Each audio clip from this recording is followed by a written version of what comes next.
हमारे साथ मेहमान बने हुए हैं। कुलदीप सिंह धालीवाल जी हमारे साथ हैं, राजनीतिक विश्लेषक हैं। शशिकांत जी हमारे साथ जुड़ रहे हैं, पूर्व डीजीपी पंजाब। शशिकांत जी, आपका बहुत स्वागत है। और परमिंदर सेठी साहब, आम आदमी पार्टी के समर्थक, वो भी हमारे साथ जुड़े हुए हैं। हमारे पॉलिटिकल एडिटर देवेंद्र पराशर भी। शशिकांत जी, आपसे समझना चाहते हैं, 36 दिन तक अमृतपाल सिंह कहीं ना कहीं सर छिपाता भागता रहा, और अब ये लग रहा है कि वो पंजाब में कहीं ना कहीं किसी ना किसी घर छिपता रहा, भागता रहा। कितना मुश्किल रहा होगा इस पूरे ऑपरेशन को अंजाम देना? जाहिर है इसे कोई ना कोई लोकल सपोर्ट मिल रही थी, तभी ये इतने दिनों तक पकड़ में पुलिस की नहीं आया। क्योंकि इसको मैं एक तो पंजाब पुलिस नजरिए से देखता हूँ, दूसरा मैं आईएसआई के नजरिए से देखता हूँ। अगर आईएसआई के नजरिए से देखा हूं तो मैं कहूंगा उनका शॉर्ट टर्म एक बहुत ही इफेक्टिव प्लान था, जिसमें उन्होंने इन्फिल्ट्रेट किया व्यक्ति को, उसको लगातार कोरियोग्राफ किया, उसको ट्रेन किया, उसको लगातार उससे कांटेक्ट में रहे, उसको संसाधन दिए। एक तो उसका जो कि लगातार जो कि साफ हो गया कि बेसिकली इसका काम जो था खालिस्तान के बारे में बात करना था और ये आईएसआई का एजेंट था, ये तो साफ हो गया। और दूसरी बात जो अब जो है पंजाब पुलिस के सामने जो एक बहुत बड़ा चैलेंज है, जैसे आपने कहा, वही है कि ये करीब 25-35 दिन तक कहां छुपा रहा। इसका मतलब है कि उसके वहां पे अभी भी कॉन्टैक्ट्स मौजूद हैं जो कि इसको लगातार शरण दे रहे थे। 35 दिन छुपने के लिए पैसा भी चाहिए, खाना भी चाहिए, हर चीज चाहिए।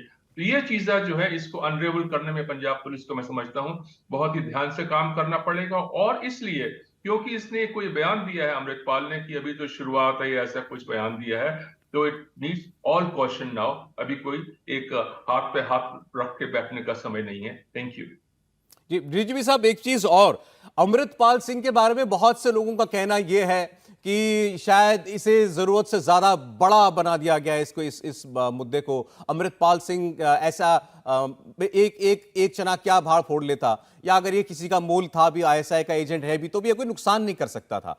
आप इस राय से सहमत हैं कि ये बहुत छोटा आदमी था किसी कोई नुकसान करने के लिए, या ये जिस किस्म की बातें कह रहा था, जिस तरह से लोगों के बीच में जाकर के खालिस्तान का नारा बार बार बुलंद कर रहा था, इसका पकड़ा जाना जरूरी था? इसका पकड़ा जाना जरूरी था। जैसे कि मैंने कहा कि पाकिस्तान का नो डाउट एक प्लान था, शॉर्ट टर्म इन्फिल्ट्रेशन प्लान, जिसने कि एक फिर से डैमेज बहुत कर दिया। इन द सेंस इसने लगातार इतने दिन बात करके खालिस्तान की लोगों के जो कि इसके स्प्लिंटर सेल्स तो पुराने बैठे हुए हैं, और वो स्प्लिंटर सेल्स ने इसकी मदद की होगी। इसका मतलब है कि स्प्लिंटर सेल्स जो बैठे हुए हैं उनको इसने फिर से एक्टिवेट करने की कोशिश की है। छोटा आदमी था, इसको लेकिन लाइफ साइज से बड़ा बना दिया गया। वो सिर्फ एक प्लान था, आईएसआई का बड़ा ही सीरियस ढंग से इंप्लीमेंट किया हुआ प्रोग्राम था जिसको कि पूरा खत्म करना और बहुत जरूरी है, लॉजिकल कंक्लूजन तक ले जाना जरूरी है। जैसे आपने कहा कि ये बिल्कुल साफ है कि आईएसआई ने इसको तैयार करके ट्रेन करके भेजा था, तो किस किस्म किन मायनों में आप कहते हैं कि इसको ट्रेन किया या तैयार किया? इसका हुलिया बदल गया, ये बात ठीक है। ये गुरबानी से कोट करके बातें करने लगा, बड़ी बड़ी धार्मिक छवि अपनी पेश करने लगा। और एक चीज हमने साफ देखी है, कहीं ना कहीं अपने आप को मॉडल करता था भिंडरावाले के ऊपर। जिस तरीके से वो पग पहनता था, वैसे ही इसने पग पहनना शुरू किया, वैसे ही कपड़े। बल्कि बीच में तो ऐसी भी चर्चाएं थी कि शायद इसने अपना हुलिया वैसा कुछ कराने के लिए शायद प्लास्टिक सर्जरी का भी सहारा लिया हो। देखिए, इसमें बात यह है कि आप किसी को अच्छा लगे खराब लगे, पर यह तो फैक्ट है कि अभी भी पंजाब में सन भिंडरवाले के फॉलोअर्स जरूर हैं जो कि उनको मानते हैं। आप कुछ बसेस में देख लीजिए, कारों पे देख लीजिए, उनके पीछे स्टिकर्स लगे हुए हैं। इसने आकर के वो वाली वेशभूषा पहन करके उसको एक फिर से जिंदा करने की कोशिश की, जिसको कि हम अंग्रेजी में या फ्रेंच में कहते हैं डेजा वू, कि हाँ ऐसा पहले हो चुका हुआ है। उसको उसने फिर से उस ख्याल को उसने फिर से एक तरोताजा कर दिया। इसीलिए मैं कह रहा हूं कि एक आदमी था, अकेला चना भाड़ नहीं फोड़ सकता है, पर इसने उस तरीके से उस भावना को जागृत करके किसी हद तक बहुत ज्यादा डैमेज किया। और थैंक यू। इसको आप कैसे देखते हैं कि इसकी गिरफ्तारी भी जो है भिंडरावाले के गांव से ही हुई है, रोडे गांव मोगा में?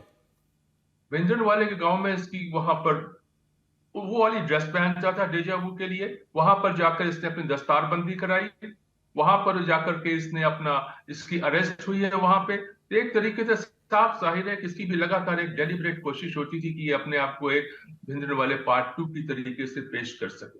Thank you. जी देवेंद्र, इस बात से एजेंसियां पूरी तरीके से अवगत होंगी और उनको भी इसके खतरे पता होंगे कि जो जिस इमेज की बात कर रहे हैं डीजीपी साहब, जो ये रिवाइव करना चाहता था भिंडरावाले की बात बार बार करके, उसके जैसा हुलिया अपनाकर।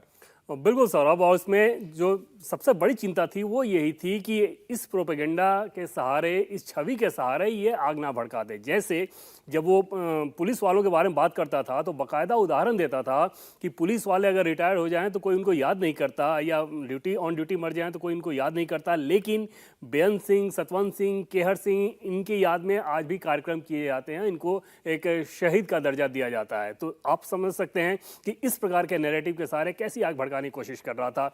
दूसरी, भगत सिंह के बारे को लेकर सवाल खड़े करना, रंजीत सिंह की कोई ऐसी बात नहीं करना, भगत सिंह के बारे में ये कहना कि अगर उनको फांसी दे दिया गया तो ये अपने आप में, इसका मतलब ये नहीं कि कोई बहुत पूजा करने वो योग्य थे।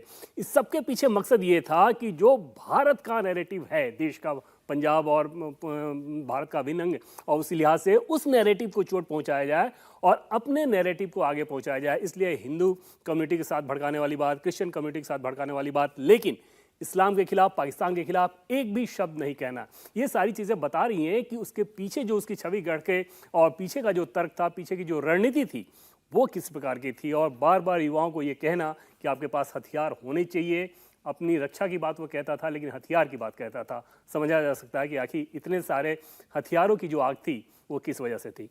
नहीं, और हर पल इसने गुरु ग्रंथ साहब का, धर्म का आड़ ली, इसने हर बार उसके साए में बचने की कोशिश की। सेठी साहब, इवन अजनाला का जो इंसिडेंट था, अजनाला में पुलिस थाने में इसने अपने एक साथी को छुड़ाने के लिए जब एक किस्म से धावा बोल दिया, वहां सैकड़ों की तादाद में लोग पहुंच गए, कई पुलिस वालों को चोटें आई, पथराव हुआ था वहां पर भी यही देखने में आया था कि अपने पीछे पीछे पालकी में ये गुरु ग्रंथ साहब जी को लेकर के चल रहा था, और पुलिस वालों ने बाद में बयान दिया कि हम तो गुरु साहब के सम्मान में हथियार नहीं उठा पाए थे। नहीं, देखिए, ये जितने भी इंसिडेंट्स हैं ना, इनको बड़ी माइन्यूटली देखने की आवश्यकता है, और पंजाब को समझने की भी बड़ी आवश्यकता है। इसके अंदर जैसे वहां पे एसएसपी कहते हैं कि जी ये व्यक्ति जो हमने लवप्रीत सिंह पकड़ा है, इसके खिलाफ जो आपने हमें एविडेंस दिए हैं, इससे ये बेगुनाह है, इस करके हम इसको छोड़ते हैं। तो वो वहां पे एक बेगुनाह व्यक्ति को पकड़ने की, तब तक ये नैरेटिव था कि वो अमृत संचार कराता है, वो डी एडिक्शन सेंटर चलाता है, और एक बेगुनाह व्यक्ति को पकड़ा गया है, इस वजह से वहां पे लोग इकट्ठा हुए। मैं आपको बताता हूँ, लोग इकट्ठा होते हैं, मान लीजिए किसी बेगुनाह व्यक्ति को पकड़ा गया और वहां पे 1000 लोग हैं जिसमें 10 लोग खालिस्तान जिंदाबाद का नारा लगा देते हैं, तो इसका मतलब ये नहीं कि वो 700-800 हजार की भीड़ भी खालिस्तान की फेवर में है, पहली बात। दूसरी बात ये है कि जो हमारे देश के अंदर जो होल है, जो करप्शन का होल है, उसके ऊपर भी बहुत पैनी नजर रखने की आवश्यकता है।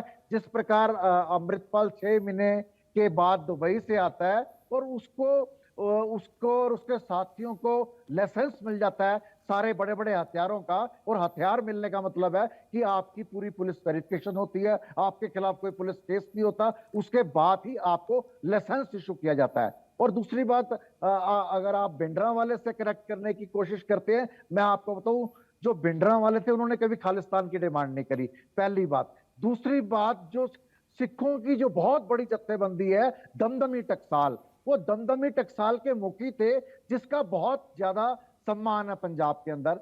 जब अकाली दल को खत्म करने के लिए उस समय की सरकार ने, इंदिरा गांधी ने भिंडरांवाले को इस्तेमाल करा।